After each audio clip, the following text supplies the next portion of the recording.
Imagine un stade plongé dans le silence. Le coup d'envoi d'un match crucial retentit et ton meilleur joueur, celui qui porte le club sur ses épaules, s'avance pour tirer un penalty et le rate. C'est exactement ce qui est arrivé à Vinicius Junior au Santiago Bernabéu. Un tir manqué qui a totalement changé le cours du match et peut-être même de toute la saison. Mais ce que personne n'avait prévu, c'est la vague médiatique qui allait suivre. La presse espagnole ne s'est pas contentée de réagir.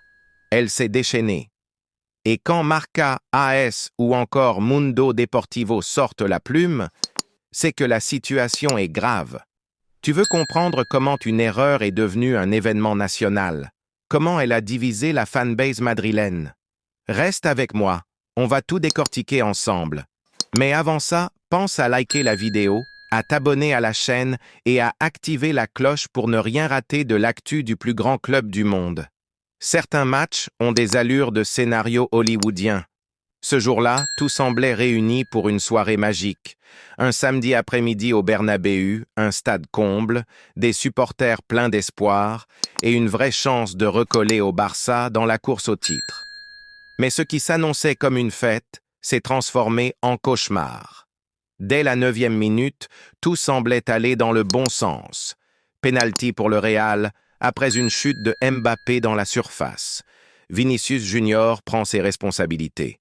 C'est lui, le héros de finale, celui qui a brillé dans les Clásicos.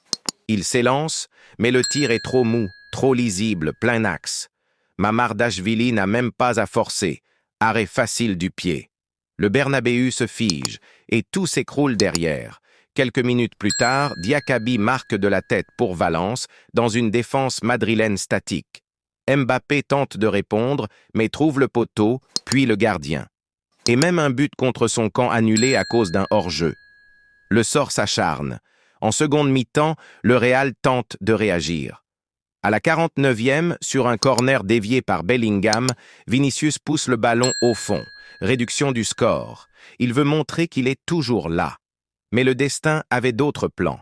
Dans le temps additionnel, Hugo Duro, un ancien du Real, surgit pour offrir la victoire au Valence, 2-1.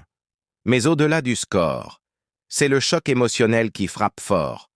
Les visages des joueurs à la fin disaient tout. Ils savaient que cette défaite pouvait être fatale dans la course au titre. Et là, un autre match commence, celui des médias. À peine le coup de sifflet final retentit, la presse se déchaîne. Marca titrait que Valence avait brisé la Liga avec ce but dans les arrêts de jeu. Ils soulignent aussi que Vinicius avait déjà raté un penalty contre l'Atlético. Et pire encore, c'est lui qui a demandé à tirer. Une phrase lourde de conséquences, il a voulu le tirer, il l'a raté, encore.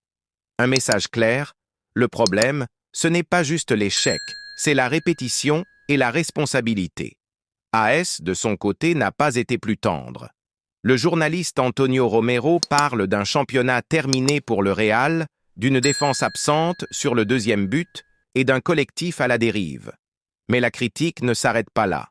C'est maintenant au tour des supporters de faire entendre leur voix. Un sondage du journal AS demandait « Qui doit tirer les penaltys au Real ?» Le résultat est sans appel. Vinicius n'a récolté que 8% des votes. Mbappé, lui, explose les compteurs avec 63%. Un véritable signal d'alarme pour Ancelotti, pour le vestiaire, et peut-être même pour Vinicius lui-même.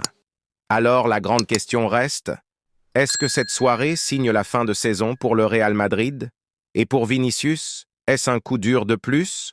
Ou une opportunité pour rebondir plus fort? Seul le temps nous le dira.